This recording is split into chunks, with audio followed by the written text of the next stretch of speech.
विद्यार्थी मित्रों, last lecture में આપણે ફોટો ઇલેક્ટ્રિક અસરની લાક્ષણિકતાઓ જોઈ ગયા। હવે જોઈએ ફોટો ઇલેક્ટ્રિક અસરના પ્રયોગ માટે આઇન્સ્ટાઈને જે સમજૂતી આપી તેના વિશે કે આલ્બર્ટ આઇન્સ્ટાઈને ફોટો ઇલેક્ટ્રિક અસર સમજાવવા માટે વિકિરણનો એક નવો વાદ વિશે માહિતી આપી। અને આ વાદ અનુસાર શું થાય છે કે ભાઈ ફોટો ઇલેક્ટ્રોનનું ઉત્સર્જન જ નહીં પરંતુ ઉર્જાનું જે શોષણ થાય છે એ પણ અસતત એકમો દ્વારા થાય છે અને આ એકમોને વિકિરણની ઉર્જાનો ક્વોન્ટમ કહે છે। શું કીધું કે તરંગવાદ અનુસાર શું થતું હતું કે આખું તરંગ અગર એક સાથે સપાટી પર આપાત થતું હતું, જ્યારે એમણે શું કીધું આઇન્સ્ટાઈને કે અસતત એકમો એટલે નાના નાના બંચમાં ઉર્જા આવે છે, એક સાથે આવતી નથી। ધારો કે 100 જૂલ ઉર્જા હોય તો 20-20 જૂલના 5 બંચ તરીકે આવે છે અને એ જે ખરું તેને શું કહેવાય વિકિરણ ઉર્જાનું ક્વોન્ટમીકરણ કહે છે અથવા ક્વોન્ટમ કહે છે। ક્વોન્ટમ એટલે એક નાનો એવો ભાગ કે ટોટલ ઉર્જા 100 હોય તો 20-20ના 5 જૂલ 5 બંચની અંદર બનાવી દેવાનું। હવે આઇન્સ્ટાઈને શું કીધું તે આપણે એકદમ સરળ રીતે સમજીએ કે ધારો કે આ એક ધાતુની સપાટી છે, ધાતુની સ્વચ્છ કરેલી સપાટી છે। આ ધાતુનું વર્ક ફંક્શન φ0 છે અથવા તો કાર્ય વિધેય φ0 છે। કાર્ય વિધેય એટલે જે લઘુત્તમ ઉર્જા દ્વારા ફોટો ઇલેક્ટ્રોનનું ઉત્સર્જન થઈ શકે તેને કાર્ય વિધેય કહેવાય। એટલે કે આ ધાતુમાંથી આ જે ઇલેક્ટ્રોન છે એને મુક્ત કરવા હોય તો તમારે મિનિમમ φ0 જેટલી ઉર્જા આપવી પડે, તેના કરતાં વધારે આપો તો ચાલે। અને φ0 બરાબર શું થાય hf0। બુકની અંદર આવૃત્તિ માટે v વાપર્યું છે પણ સ્ટોપિંગ પોટેન્શિયલ માટે પણ v આવે એટલે એમાં કન્ફ્યુઝન ના થાય એટલા માટે હું f વાપરું છું। તો φ0 બરાબર hf0, જ્યાં f0 શું છે થ્રેશોલ્ડ આવૃત્તિ। થ્રેશોલ્ડ આવૃત્તિ એટલે જે લઘુત્તમ આવૃત્તિવાળું વિકિરણ આપાત થાય તે કે મિનિમમ f0 જેટલી આવૃત્તિવાળું વિકિરણ આપાત થવું જોઈએ, તેના કરતાં વધારે હોય તો ચાલે। તો એક ધાતુ છે કે જેનું વર્ક ફંક્શન અથવા તો કાર્ય વિધેય φ0 છે, આના ઉપર હું કોઈક વિકિરણ આપાત કરું છું।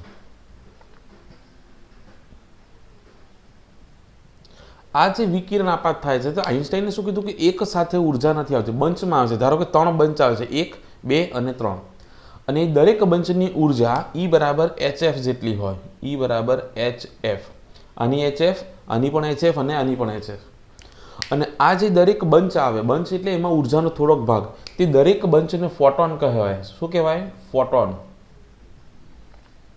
એટલે કે દરેક ફોટોન એટલે કે દરેક એક બંચની ઉર્જા કેટલી થશે h × f જેટલી, જ્યાં f બરાબર શું છે આપાત વિકિરણની આવૃત્તિ અને f0 એટલે આને જરૂરી થ્રેશોલ્ડ આવૃત્તિ।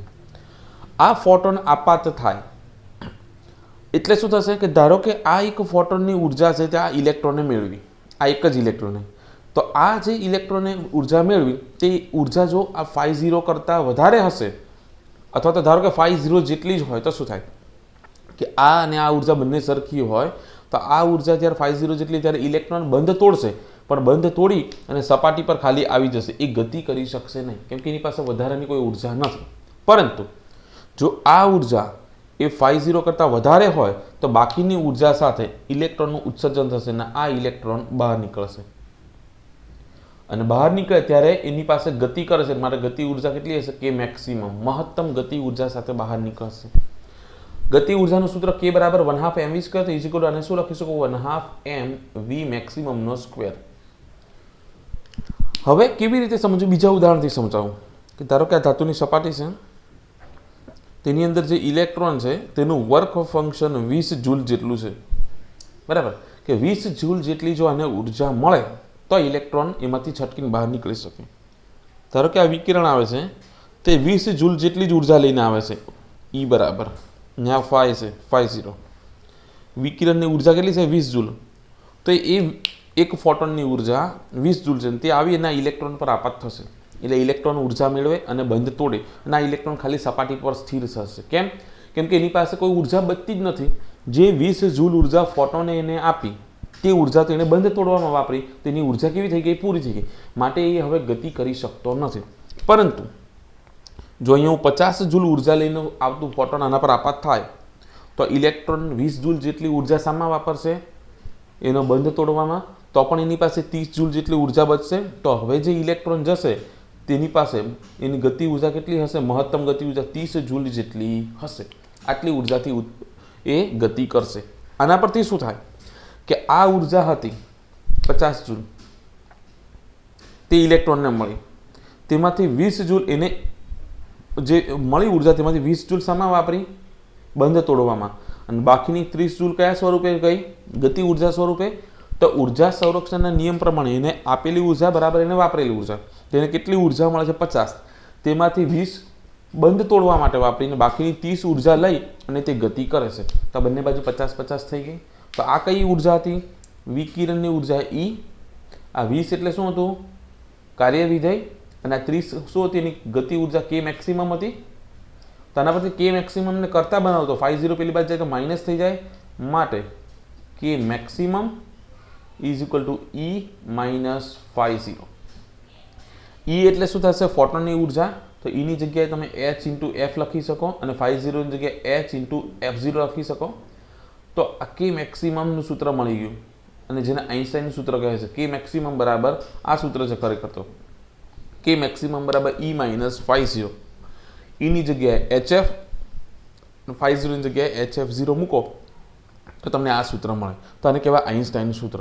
તો આઇન્સ્ટાઈને એવું જ કીધું કે જ્યારે આ ઉર્જા આપાત થાય ત્યારે બંચ સ્વરૂપે થશે। આ એક ફોટોન આને મળી ગયો, એક ઇલેક્ટ્રોન, તે ઉત્પન્ન થઈ જશે, બીજાની રાહ જોશે નહીં, બીજો ફોટોન બીજા ઇલેક્ટ્રોનને મળે। આમ બધા જ તરંગવાદ શું કહેતો હતો કે ભાઈ આ જેટલી ઉર્જા તે બધા ઇલેક્ટ્રોન સાથે એક સરખી વેચાય, ત્યારે આઇન્સ્ટાઈને શું કીધું કે ઉર્જા એક સરખી વેચાતી નથી। જે ઇલેક્ટ્રોનને આ બંચ મળે તે ઇલેક્ટ્રોન એ ઉર્જા સાથે નીકળી જાય, બાકીના ઇલેક્ટ્રોનની રાહ જોતો નથી। હવે અહીંયા જઈ શકો કે આ 3 ઇલેક્ટ્રોનને બંચ મળે છે, એટલે આ 3નું ઉત્સર્જન થશે, પણ આ 3 તો ત્યાં જ રહેશે કેમ કે એમની પાસે કોઈ ઉર્જા નથી। એટલે એવું નથી કે આ HF જેટલી ઉર્જા આવે છે તે બધા 6 સાથે એક સરખી વેચાશે, પછી બધાની ઉર્જા 50 જેટલી થાય અને પછી બધા એક સાથે ઉત્સર્જન થશે, એવું થતું નથી। જેને પહેલા ઉર્જા મળે અને તેની ઉર્જા 50 કરતાં વધારે થઈ જાય એટલે એ છટકી જાય, બીજાની એ રાહ જોતું નથી। આમ વારા પરથી વિકિરણ આવતા જાય, જે ઇલેક્ટ્રોન પર આપાત થાય તે ઉર્જા મેળવીને તેમાંથી ફોટો ઇલેક્ટ્રોનનું ઉત્સર્જન થાય। માટે ફોટો ઇલેક્ટ્રોનના ઉત્સર્જનની ઘટના એ તાક્ષણિક ઘટના છે, એટલે તાક્ષણિક એટલે પડતાની સાથે જ ઇલેક્ટ્રોનનું ઉત્સર્જન થશે। જ્યારે તરંગવાદ તો શું તો કહેતો હતો કે અમુક મિનિટ કે કલાકનો સમય લાગે કે જ્યારે બધા ઇલેક્ટ્રોન ઉર્જા મેળવે પછી ઉત્પન્ન થાય, જે કેવું હતું? ખોટું હતું। તો આ આઇન્સ્ટાઈને એવી સમજૂતી આપેલી કે આ જે ઇલેક્ટ્રોન ઉત્પન્ન થશે ફોટો ઇલેક્ટ્રોન, આપાત શું થાય? ફોટોન। ખાસ ધ્યાન રાખજો, આપાત શું થાય છે? ફોટોન, અને ઉત્પન્ન થાય તેને ફોટો ઇલેક્ટ્રોન કહેવાય, ફોટો ઇલેક્ટ્રોન। એટલે હું ફોટોનની ઉર્જા કહું તો E બરાબર HF, ને ફોટો ઇલેક્ટ્રોનની ઉર્જા કહું તો K મેક્સિમમ, બરાબર? એટલે દાખલામાં કન્ફ્યુઝ થવાનું નથી કે ઉત્સર્જાતા ફોટો ઇલેક્ટ્રોનની મહત્તમ ગતિ ઉર્જા એ આ બંને ઉર્જાના તફાવત જેટલી હોય, એટલે કે આપાત ફોટોનની ઉર્જા અને ધાતુનું વર્ક ફંક્શન તે બંનેના તફાવત જેટલી ઉર્જા હોય। હવે આ જે સૂત્ર છે તે સૂત્રમાંથી હું H ને કોમન કરું તો શું થાય? K મેક્સિમમ H કોમન તો F માઇનસ F0। F એટલે શું થશે? આપાત પ્રકાશની આપાત વિકિરણની આવૃત્તિ, ને F0 એટલે થ્રેશોલ્ડ આવૃત્તિ। હવે ગતિ ઉર્જા કોઈ દિવસ કાં તો ગતિ ઉર્જા 0 હોય, પદાર્થ સ્થિર હોય તો ગતિ ઉર્જા 0 હોય, અથવા જો ગતિ કરતો હોય તેની ગતિ ઉર્જા ધન હોય। ગતિ ઉર્જા કોઈ દિવસ ઋણ હોઈ શકે નહીં। તો આ કિંમત 0 ક્યારે મળે? કે જો આ બંને સમાન હોય તો F બરાબર F0 થાય કે આપાત વિકિરણની આવૃત્તિ થ્રેશોલ્ડ આવૃત્તિ જેટલી જ હોય તો K મેક્સિમમ કેવા થશે? 0। અહીંયા મેં કીધું ને કે 20 જૂલ ઉર્જા હોય ને અહીંયા પણ 20 જૂલની જરૂર હોય, તે ખાલી સપાટી પર આવશે, એ ગતિ કરશે નહીં। પરંતુ જો આ કિંમત મોટી હોય, એટલે કે F ગ્રેટર ધેન F0 હોય, તો મોટી સંખ્યામાંથી નાની સંખ્યા બાદ થશે તો K નો જવાબ કેવો આવશે? ધન મળશે। તો K મેક્સિમમ કેવા મળશે? ધન મળશે। આમ ફોટો ઇલેક્ટ્રોન ઉત્સર્જિત ક્યારે થાય? કે જો એની પાસે કંઈક ગતિ ઉર્જા હોય તો, એટલે કે જો F ની કિંમત F લેસ ધેન F0 હોય તો શું થશે? આ જે બંધ તૂટશે જ નહીં, એટલે ફોટો ઇલેક્ટ્રોન ઉત્પન્ન થવાનો સવાલ જ નથી। જ્યારે F બરાબર F0 એટલે કે થ્રેશોલ્ડ આવૃત્તિ જેટલી થઈ જાય ત્યારે ઇલેક્ટ્રોન બંધ તોડશે, પણ ત્યાં ઊભો રહેશે બંધ તોડીને, બહાર નીકળવા માટે એની પાસે ઉર્જા નથી, એટલે ગતિ ઉર્જા પણ 0। પણ જ્યારે F ગ્રેટર ધેન F0 થાય ત્યારે બંધ પણ તોડશે અને બાકીની ઉર્જા સાથે તે ઉત્પન્ન પણ થશે। આમ ઉત્સર્જાતા ફોટો ઇલેક્ટ્રોનની મહત્તમ ગતિ ઉર્જા આપાત વિકિરણની આવૃત્તિ પર આધાર રાખે છે। આ બે તો ફિક્સ છે, આ તો અચળાંક છે, અને આપેલી ધાતુ માટે F0 પણ ફિક્સ। તો એફ જેમ તમે બદલો તેમ ગતિ ઉર્જા કેની કિંમત બદલાય. ખ્યાલ આવી ગયો. આમ આપાત વિકિરણની મહત્તમ ઉર્જા એ આપાત ફોટો ઇલેક્ટ્રોનની મહત્તમ ઉર્જા એ આપાત વિકિરણની આવૃત્તિ પર આધારિત છે, તીવ્રતા પર આધારિત નથી. કેવી રીતે? તીવ્રતા એટલે શું કે આ 3 કિરણ આપાત થાય છે, કે હું 5 કિરણ આપાત કરું તો તીવ્રતા વધી જશે. તો આ 3 કિરણ છે તો દરેકની ઉર્જા HF HF HF છે. તો એની જગ્યાએ હું 5 કિરણ આપાત કરું તો અત્યારે ઉર્જા કેટલી 5 ટાઈમ HF થઈ જશે. તો આ દરેક ઇલેક્ટ્રોન તો કેટલી ઉર્જા મેળવશે? HF જેટલી જ મેળવશે. હવે આ 5 વિકિરણ આપાત થાય તો 5 ઇલેક્ટ્રોન ઉત્પન્ન થશે. 6 વિકિરણ આપાત થાય તો 6 ઇલેક્ટ્રોન ઉત્પન્ન થશે. આમ જેમ તમે તીવ્રતા વધારો તેમ ઉત્પન્ન થતા ઇલેક્ટ્રોનની સંખ્યા વધે છે. જેમ તીવ્રતા વધારે, જેમ વધારે વિકિરણ આપાત થાય તેમ વધારે ઇલેક્ટ્રોન ઉત્પન્ન થશે. પરંતુ દરેક ઇલેક્ટ્રોનની ઉર્જા શોધવી હોય તો આ જ સૂત્ર કે મેક્સિમમ બરાબર HF માઇનસ HF0. તો દરેક ઇલેક્ટ્રોનની ઉર્જા તો આવૃત્તિ પર જ આધાર રાખે છે, બરાબર, પણ એ તીવ્રતા છે તેના પર કોણ આધાર રાખશે? ઇલેક્ટ્રોનની સંખ્યા. આમ જેમ વધારે તીવ્રતાનો પ્રકાશ તમે આપાત કરો તેમ શું થશે? ફોટો ઇલેક્ટ્રોનની સંખ્યા વધતી જશે. અને જેમ ઇલેક્ટ્રોનની સંખ્યા વધે તેમ પરિપથ જો અહીંયા તમે જોઈન કરેલો હોય, આપણે ફોટો ઇલેક્ટ્રિક અસરની અંદર જે ટ્યુબ હતી તેમાં એનોડ અને કેથોડ વચ્ચે બંધ પરિપથ હતો, તો જેમ ઇલેક્ટ્રોનની સંખ્યા વધે તેમ ફોટો ઇલેક્ટ્રિક પ્રવાહ વધશે. કેમ કે ઇલેક્ટ્રિક પ્રવાહનું સૂત્ર હોય I બરાબર Q/T, પરંતુ Q બરાબર શું થાય? NE ઇન્ટુ T, જે E એટલે એક ઇલેક્ટ્રોનનો વિદ્યુતભાર ને N એટલે ઇલેક્ટ્રોનની સંખ્યા. આમ જેમ જેમ તીવ્રતા વધે તેમ તેમ ઇલેક્ટ્રોનની સંખ્યા વધે, માટે પરિપથમાં ફોટો ઇલેક્ટ્રિક પ્રવાહ વધશે. આમ તીવ્રતા વધતા ઇલેક્ટ્રોનની સંખ્યા વધે છે અને તેની સાથે ઇલેક્ટ્રિક પ્રવાહનું મૂલ્ય, ફોટો ઇલેક્ટ્રિક પ્રવાહનું મૂલ્ય વધે. આમ તીવ્રતા વધે તો ઇલેક્ટ્રોનની સંખ્યા વધે અને ફોટો ઇલેક્ટ્રિક પ્રવાહ વધે. પરંતુ આવૃત્તિ વધે તો શું થશે? કે મેક્સિમમ ઉચ્ચ થતા ઇલેક્ટ્રોનની મહત્તમ ગતિ ઉર્જા વધે. અને K બરાબર 1/mv² પ્રમાણે m એટલે ઇલેક્ટ્રોનનું દળ, તે તો કેવું રહેશે? અચળ જ રહેવાનું છે, બદલાવાનું નથી. એટલે K વધે તો શું વધશે? V એટલે ઇલેક્ટ્રોન મહત્તમ ઝડપથી ગતિ કરે. ખબર પડી કે ઉર્જા, ઇલેક્ટ્રોનની ઉર્જા એ આવૃત્તિ પર આધારિત છે અને ઇલેક્ટ્રોનની સંખ્યા એ તીવ્રતા પર આધારિત છે. હવે આ જે મહત્તમ ગતિ ઉર્જા ખરી, તો આપણે સ્ટોપિંગ પોટેન્શિયલ વિશે ભણી ગયા કે સ્ટોપિંગ પોટેન્શિયલ એટલે શું?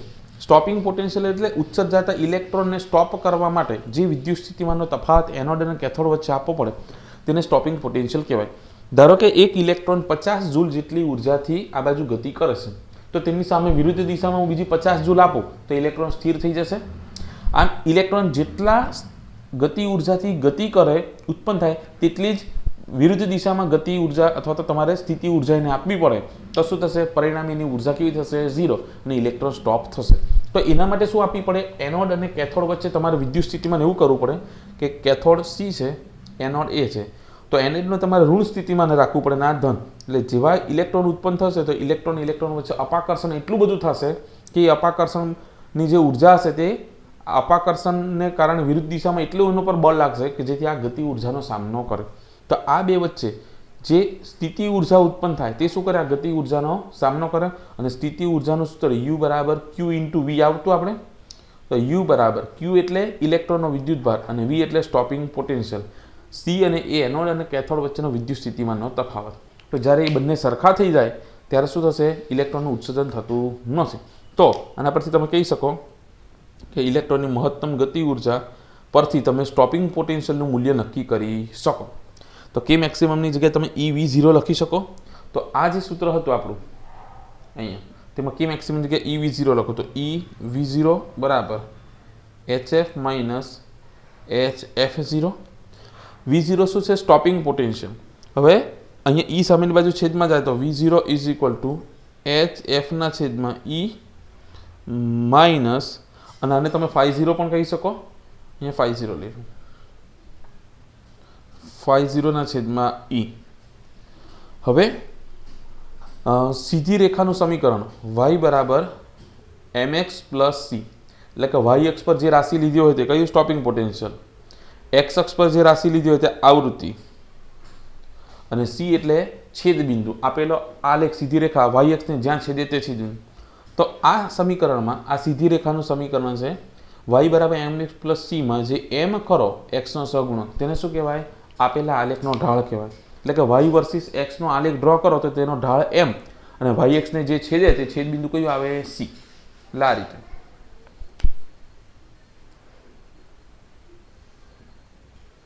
આ yx આ x અક્ષ તો આ રીતનો આલેખ હોય તો આલેખ સીધી રેખા મળે તો આલેખનો ઢાળ m થાય અને આ જે છેદ બિંદુ હશે તે કેવું આવશે? c. તો આ સમીકરણ આની સાથે સરખાવું તો yx પર શું લેવાનું? Stopping potential